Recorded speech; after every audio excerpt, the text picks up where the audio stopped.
नमस्ते मेरे प्यारे भाइयों और बहनों, आप सभी का बुद्धा ज्ञान टीवी पर स्वागत है। दोस्तों, अगर आप इस कहानी को अंत तक सुनते हैं तो आप अभी से अपना समय बर्बाद करना बंद कर देंगे। दोस्तों, आज की इस गौतम बुद्ध की शिक्षाप्रद कहानी से आपको बहुत कुछ सीखने को मिलने वाला है, इसीलिए इस कहानी को अंत तक जरूर देखें। तो चलिए शुरू करते हैं। दोस्तों, एक बार गौतम बुद्ध अपने भिक्षुओं के साथ एक वृक्ष के नीचे बैठे विश्राम कर रहे थे। उस वृक्ष की छांव में बुद्ध अपने भिक्षुओं की जिज्ञासा दूर कर रहे थे। बुद्ध के सभी भिक्षु एक एक करके उनसे प्रश्न पूछ रहे थे और गौतम बुद्ध उनके प्रश्न के उत्तर दे रहे थे। बुद्ध के उन भिक्षुओं में कुछ भिक्षु ऐसे भी थे जो कुछ समय पहले इस संघ से जुड़े हुए थे, जिसके कारण अभी उनके भीतर वह समझ पैदा नहीं हुई थी जो गौतम बुद्ध के प्रवचनों को समझ सके। गर्मियों का समय था, सूरज अपने चरम सीमा पर था और चारों तरफ धूप ही धूप थी। लेकिन उस वृक्ष के कारण बुद्ध और उनके सभी भिक्षु आराम से छांव में बैठे हुए थे। इतने में गौतम बुद्ध के एक भिक्षु की नजर एक बूढ़े व्यक्ति पर पड़ती है जो उस वृक्ष के पास से ही गुजर रहा था।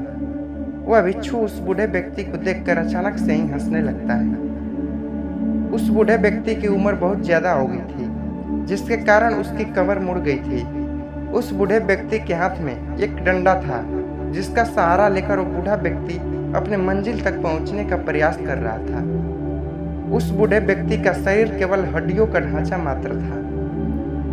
अपने भिक्षु को हंसते हुए देखकर गौतम बुद्ध उससे कहते हैं कि मेरे प्रिय भिक्षुओं, कृपया कर हंसो मत, क्योंकि जिस व्यक्ति को देखकर तुम अभी हंस रहे हो वो कोई साधारण व्यक्ति नहीं है, बल्कि वह व्यक्ति इसी क्षण तुम्हारे जीवन को रूपांतरित करने की क्षमता रखता है। जो आज तक मैं तुम्हें नहीं सिखा पाया, वह यह बूढ़ा व्यक्ति तुम्हें सिखा रहा है। इसके द्वारा दी गई सीख को बेकार ना करो।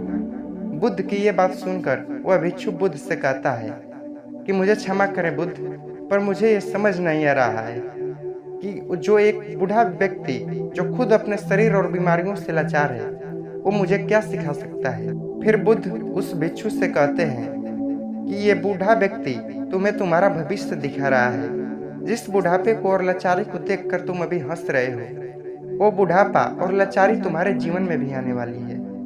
वह बूढ़ा व्यक्ति तुमसे कह रहा है कि अभी समय है, इस स्वस्थ शरीर का अच्छे कर्म करने के लिए उपयोग करो। फिर बुद्ध उस भिक्षु से कहते हैं कि ये बूढ़ा व्यक्ति तुम्हें तुम्हारा भविष्य दिखा रहा है। जिस बुढ़ापे को और लाचारी को देखकर तुम अभी हंस रहे हो, वो बुढ़ापा और लाचारी तुम्हारे जीवन में भी आने वाली है। वह बूढ़ा व्यक्ति तुमसे कह रहा है कि अभी समय है, इस स्वस्थ शरीर का अच्छे कर्म करने के लिए उपयोग करो। यह घटना कोई साधारण घटना नहीं थी जो अभी तुम्हारे साथ घटी, और यह घटना तुम्हारे जीवन को बदलने की क्षमता रखती है।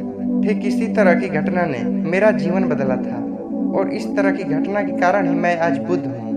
फिर वह भिक्षु बुद्ध से कहता है कि क्षमा करे बुद्ध, परंतु मेरे मन में यह विचार ही नहीं आया कि मैं उस बूढ़े व्यक्ति से कुछ सीख सकता हूँ। उसे देखकर केवल मुझे हंसी आ गई। फिर गौतम बुद्ध बोले, ऐसा इसलिए हुआ क्योंकि तुम्हें अपने भीतर कहीं न कहीं लगता है कि जिस स्थिति में आज वो बूढ़ा व्यक्ति है, उस स्थिति में तुम कभी नहीं आओगे।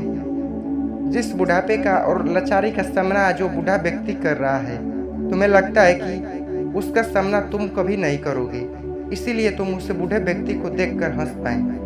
तुमने सच्चाई को नजरअंदाज कर दिया। अगर तुम सच्चाई को देख लेते तो चाहकर भी अपने आंखों के आंसुओं को नहीं रोक पाते, परंतु तुमने सत्य को अनदेखा कर दिया और तुम बहुत बड़ी संभावना से चूक हो गए। बुद्ध की ये बात सुनकर भिक्षु बुद्ध से क्षमा मांगता है और यह निश्चय करता है वह अपने स्वास्थ्य का उपयोग अपने अहंकार को बढ़ाने में नहीं, बल्कि परम सत्य को पाने में करेगा। दोस्तों, इसीलिए गौतम बुद्ध कहे हैं कि हमारा स्वास्थ्य हमारा सबसे बड़ा उपहार है जो हमें इस सृष्टि से मिला हुआ है, इसीलिए इसका उपयोग सही से करें। दोस्तों, आपको यह गौतम बुद्ध की शिक्षाप्रद कहानी कैसी लगी, कृपया हमें नीचे कमेंट बॉक्स में कमेंट करके जरूर बताएं। और आपको यह कहानी पसंद आई होगी तो अपने दोस्तों के साथ इसे अवश्य शेयर कीजिए, ताकि और लोगों को भी गौतम बुद्ध की शिक्षाप्रद कहानी सुनने को मिल सके। तो दोस्तों, चैनल पर पहली बार आए होंगे तो चैनल को जरूर सब्सक्राइब कर लीजिएगा। धन्यवाद।